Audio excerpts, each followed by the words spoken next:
Pengamat, elit politik jangan anggap enteng Mas Gibran. Direktur Eksekutif Indobarometer M. Kodari memiliki keyakinan Gibran Raka Buming Raka yang juga putra sulung Presiden Joko Widodo, Jokowi, mampu memimpin Partai Golkar.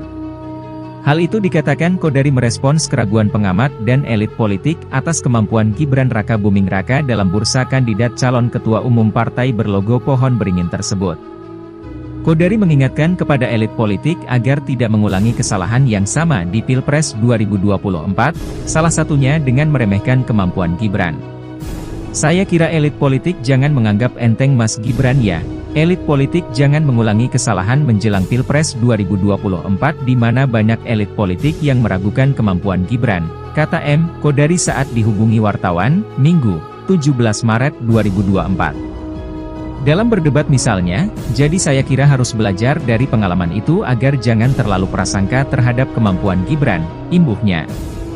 Kodari menjelaskan, bercermin dari Pilpres 2024 sesungguhnya ia melihat sosok Gibran memiliki kemampuan di atas yang orang bayangkan. Sehingga dalam konteks itu, ia meyakini jika diberikan kesempatan Gibran juga akan mampu menjalankan organisasi Partai Golkar. Tentu dalam perjalanannya, kata Kodari, Gibran bisa memaksimalkan tim yang solid dan kuat untuk menjalankan roda organisasi.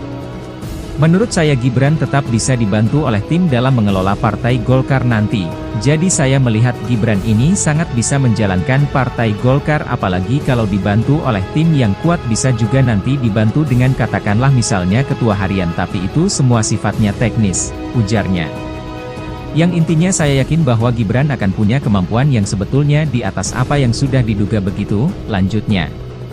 Lantas, Kodari melihat dari sisi usia Gibran yang pada 1 Oktober 2024 nanti menginjak usia 37 sudah masuk kategori usia yang matang.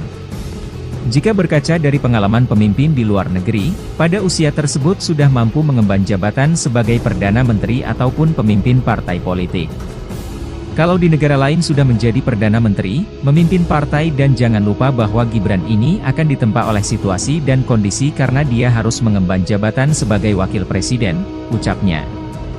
Terkait adanya aturan ad-art Golkar yang berpotensi menjadi batu sandungan Gibran, bagi Kodari, konstitusi di Partai Golkar dapat diubah atau direvisi saat musyawarah nasional, Munas, berlangsung. Karena itu ia menyarankan art harus disesuaikan dengan perkembangan situasi dan kondisi terkini. Menurut saya semuanya bisa dikembalikan kepada Munas. Kalau Munas dan peserta Munas menghendaki Gibran untuk menjadi ketua umum saya kira ada art bisa ditulis ulang atau direvisi sesuai dengan kebutuhan situasi dan kondisi dan mempertimbangkan masa depan Partai Golkar, ujarnya. Kodari menjelaskan, organisasi tidak akan berkembang jika tidak mengikuti arus perkembangan zaman. Ia menilai salah kaprah jika organisasi menyesuaikan dengan art, justru art yang harus menyesuaikan dengan kebutuhan organisasi. Menurut saya art pun harus menyesuaikan dengan cita-cita, visi misi dan situasi Partai Golkar. Tentu akan salah kaprah kalau organisasi harus menyesuaikan dengan art harusnya menyesuaikan dengan kebutuhan organisasi, tuturnya. Jadi forum tertinggi institusi tertinggi di Golkar itu bukan art tetapi Munas. Munas bisa mengubah art di mana dan bila mana perlu termasuk soal syarat-syarat ketua umum, pungkas Kodari.